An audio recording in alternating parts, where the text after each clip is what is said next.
Hi friends, welcome to my YouTube channel. ನೀವಿನ್ನೂ ಈ ಚಾನಲ್ನ ಸಬ್ಸ್ಕ್ರೈಬ್ ಮಾಡದೆ ನೋಡ್ತಾ ಇದ್ದೀರಾ, ದಯವಿಟ್ಟು ಸಬ್ಸ್ಕ್ರೈಬ್ ಮಾಡಿ. ನೀವು ಸಬ್ಸ್ಕ್ರೈಬ್ ಮಾಡೋದ್ರಿಂದ ನಾನು ಹಾಕೋ ಪ್ರತಿಯೊಂದು ಎಪಿಸೋಡ್ ಕೂಡ ನೀವೇ ಮೊದಲು ನೋಡ್ಬೋದು, ನಿಮಗೆ ಫಸ್ಟ್ ನೋಟಿಫಿಕೇಷನ್ ಬರುತ್ತೆ.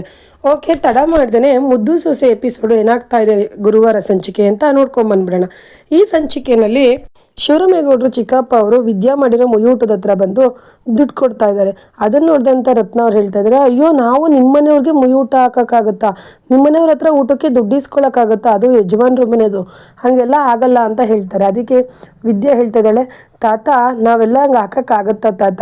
ಸರಿ ತಾತ, ಈಗ ನಿನ್ನ ಆಸೆ ನಾನು ಯಾಕೆ ಬೇಡ ಅನ್ಲಿ ತಾತ, ಸರಿ ದುಡ್ಡು ಕೊಡಿ ಅಂತ ಹೇಳಿ ಅವ್ರು ಕೊಡ್ತಾರೆ ದುಡ್ಡನ್ನ. ಆ ದುಡ್ಡಲ್ಲಿ ಇವಳು ಬರೀ ಒಂದು 100 ರೂಪಾಯಿ ತೊಗೊಂಡು ಮಿಕ್ಕಿರೋ ದುಡ್ಡನ್ನ ತಾತಂಗೆ ವಾಪಸ್ ಕೊಡ್ತಾಳೆ. ಅದಕ್ಕೆ ತಾತ ಹೇಳ್ತಾ ಇದ್ದಾರೆ, ಅಲ್ಲಮ್ಮ ನಿನ್ನ ಸ್ವಾಭಿಮಾನ ಈಗಲೂ ಬಿಟ್ಟಿಲ್ಲ ನೀನು, ಸರಿಯಮ್ಮ ನಿನ್ನ ಎಜುಕೇಷನ್ಗೆಲ್ಲ ಒಳ್ಳೇದಾಗ್ಲಮ್ಮ ಅಂತ ಹೇಳಿ ಅಲ್ಲಿಂದ ಹೊರಡ್ತಾರೆ. ಇಲ್ಲಿ ಕ್ವಾಟ್ಲೆ ಹೇಳ್ತಾ ಇದ್ದಾನೆ, ನಮ್ಮ ವಿದ್ಯಾಕನ್ಗೆ ಅವ್ರ ಮನೆಯವರೆಲ್ಲ ಊಟ ಮಾಡ್ತಾ ಇದ್ದಾರೆ ನಮ್ಮ ಮುಯೂಟನ ಅಂತ ಕೇಳಿದ ತಕ್ಷಣ ಎಷ್ಟು ಖುಷಿ ಪಟ್ರು ಅಲ್ವಾ ರತ್ನಾಕ ಅಂತ ಹೇಳ್ತಾನೆ. ಅದಕ್ಕೆ ರತ್ನಾಕ ಹೇಳ್ತಾ ಇದ್ದಾರೆ, ಹೌದು ಕಣ್ಲ ಕ್ವಾಟ್ಲೆ, ಹೆಂಗೋ ಇದೇ ಥರ ಎಲ್ಲ ನನ್ನ ವಿದ್ಯೆನ ಸಂಸಾರ ಒಳ್ಳೇದಾಗ್ಬಿಟ್ರೆ ಸಾಕು ಕಣ್ಲ ಕ್ವಾಟ್ಲೆ ಅಂತ ಇವಳು ಹೇಳ್ತಾ ಇದ್ದಾರೆ. ಮತ್ತಿಲ್ಲಿ ಶಿವರಾಮೇಗೌಡರಿಗೆ ಅವ್ರ ಚಿಕ್ಕಪ್ಪ ಅವ್ರ ಮನೆ ಊಟ ಅರೇಂಜ್ ಮಾಡಿರ್ತಾರೆ. ಅವ್ರ ಚಿಕ್ಕಪ್ಪನ ಸೊಸೆ ಮಹಾದೇವಿ ಎಲ್ಲ ಅಡುಗೆ ಮಾಡಿದ್ದಾಳೆ ಅಂತ ಹೇಳಿ ಇವರೆಲ್ಲ ಊಟ ಮಾಡ್ತಾ ಇದ್ದಾರೆ. ಇಲ್ಲಿ ಶಿವರಾಮೇಗೌಡರು, ಭದ್ರ, ಗೋವಿಂದೇಗೌಡರು ಎಲ್ಲರೂ ಊಟ ಮಾಡ್ತಾ ಇದ್ದಾರೆ.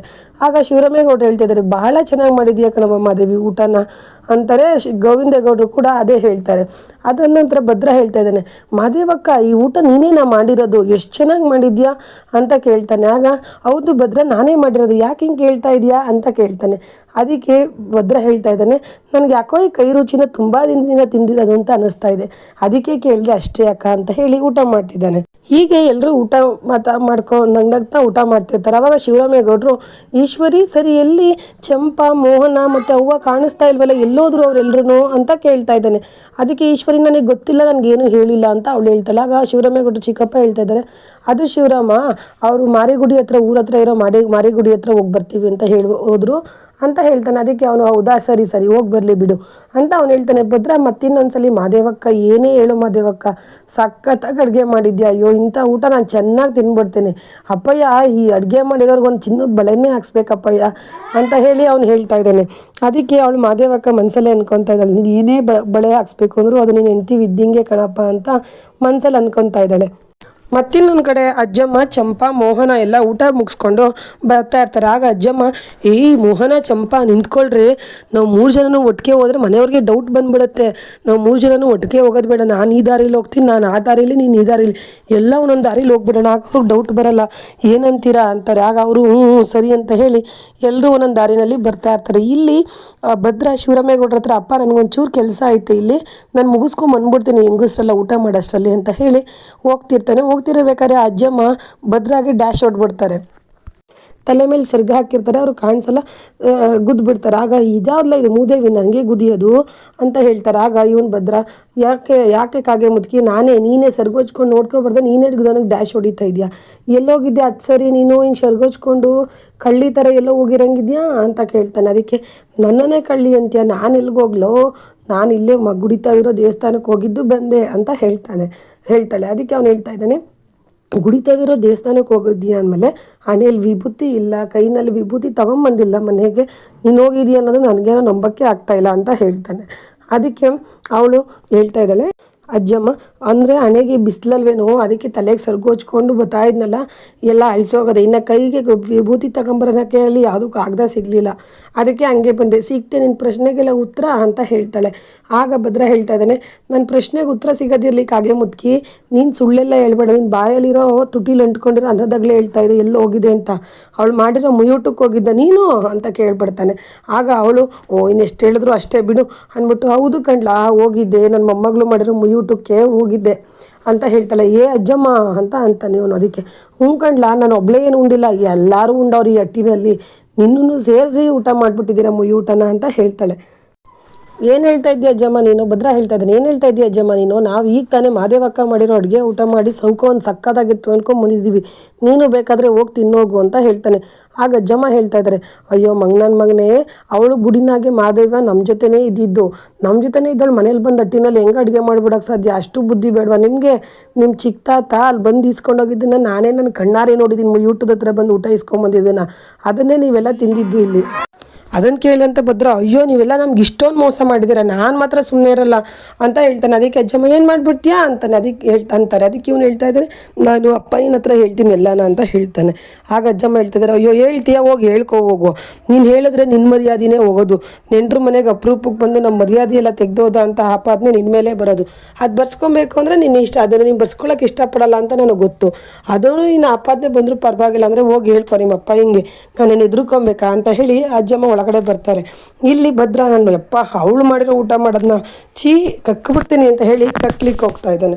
ಮತ್ತಿಲ್ಲಿ ವಿದ್ಯಾ ಅವ್ರ ಮನೆ ಎಲ್ಲ ಕುತ್ಕೊಂಡು ಊಟ ಮಾಡಿಬಿಡೋಣ ಅಂತ ಎಲ್ಲ ಮಾತಾಡ್ತಿರ್ತಾರೆ. ಆಗ ಅವಳು ವಿದ್ಯಾ ಕೇಳ್ತಾಳೆ ಅವ್ವ ಊಟ ಎಲ್ಲ ಖಾಲಿ ಆಯ್ತಾ ಇನ್ನೂ ಆಯ್ತಾ ಅಂತ ಕೇಳ್ತಾಳೆ. ಅದಕ್ಕೆ ರತ್ನಾಕ ಹೇಳ್ತಾ ಇದ್ದಾರೆ ಇನ್ನೂ ಇದೇ ಕಣೆ ವಿದ್ಯಾ, ಸ್ವಲ್ಪ ಇದೆ, ನಾವೆಲ್ಲ ಊಟ ಮಾಡಿದ್ರೆ ಖಾಲಿ ಆಗುತ್ತೆ, ಮತ್ತೆ ಯಾರಾದರೂ ಬಂದರೆ ಬೇಕಾದರೆ ಮತ್ತೆ ಮಾಡೋಣ ಬಿಡು, ಬಾ ನಾವು ಊಟ ಮಾಡೋಣ ಅಂತ ಮಾತಾಡ್ತಿರ್ತಾರೆ. ಇಲ್ಲಿ ಚೆಲ್ವ ಬಂದು ಕ್ವಾಟ್ಲೆ ಹತ್ರ ಕ್ವಾಟ್ಲೆ ಎಷ್ಟು ದುಡ್ಡಾಯಿತು, ಎಲ್ಲದಕ್ಕೂ ಸಹಾಯ ಆಯಿತಾ, 1 ಲಕ್ಷ ನನ್ನ ಮಗಳು MBBS ಓದೋಕ್ಕಾಗತ್ತಾ ಅಂತ ಕೇಳ್ತಾನೆ.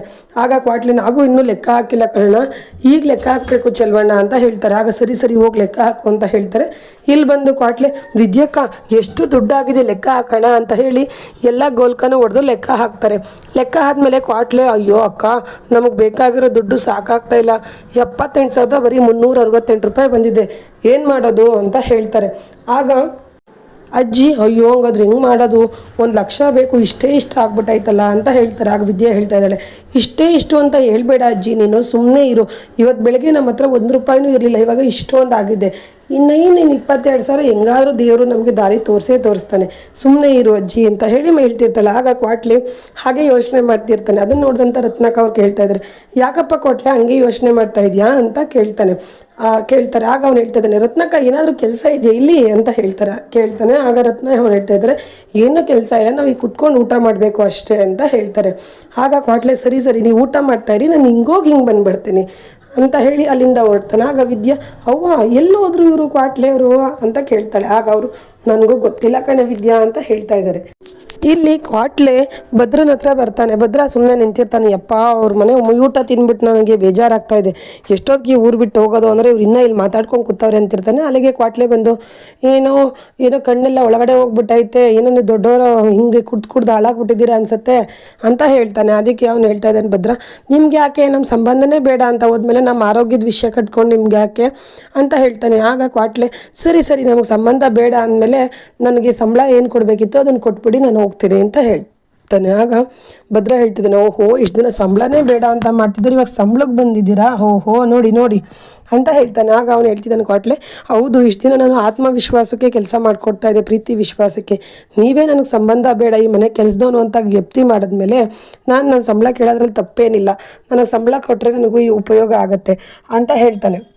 ಆಗ ಇವನು ಹೇಳ್ತಾ ಇದ್ದಾನೆ ಸರಿ ಈಗ ಹೆಂಗೋ ವಿರೋಧ ಪಕ್ಷದವ್ರ ಜೊತೆ ಇದ್ದೀರಲ್ಲ ಅವರು ಸಂಬಳ ಕೊಡ್ತಾ ಇದ್ದಾರೆ ಅಂತ ಕೇಳ್ತಾನೆ. ಆಗ ಅವನು ಹೇಳ್ತಾನೆ ಹೌದು ನಾನಲ್ಲಿ ಕೆಲಸ ಮಾಡ್ತಾ ಇರೋದು ಸಂಬಳಕ್ಕಲ್ಲ, ನಮ್ಮ ಮುಂದು ಆ ಪ್ರೀತಿ ವಿಶ್ವಾಸಕ್ಕಷ್ಟೇ, ನನಗೆ ಎಲ್ಲಿ ಪ್ರೀತಿ ವಿಶ್ವಾಸ ಇದೆ ಅಲ್ಲಿ ನಾನು ಫ್ರೀಯಾಗಿ ಮಾಡ್ತೀನಿ, ಎಲ್ಲಿ ನಮಗೆ ಬೆಲೆ ಇಲ್ವೋ ಅಲ್ಲಿ ಸಂಬಳ ಕೇಳೋದೇನೆ ಅಂತ ಹೇಳ್ತಾನೆ.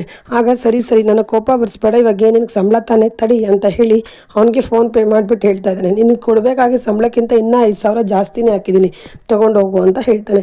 ಆಗ ಕ್ವಾಟ್ಲೆ ಸರಿ ಅಂದ್ಬಿಟ್ಟು 5,000 ವಾಪಸ್ ಅವನಿಗೆ ಹಾಕ್ಬಿಟ್ಟು ನಾನು ದುಡ್ಡಿರೋ ಅಷ್ಟು ದುಡ್ಡು ಮಾತ್ರ ನನಗೆ ಬೇಕು, ಬೇರೆ ದುಡ್ಡು ನನಗೆ ಬೇಡ, ನಿನ್ನ 5,000 ನಿನಗೆ ವಾಪಸ್ ಹಾಕಿದ್ದೀನಿ ನೋಡು ಅಂತ ಹೇಳ್ತಾನೆ.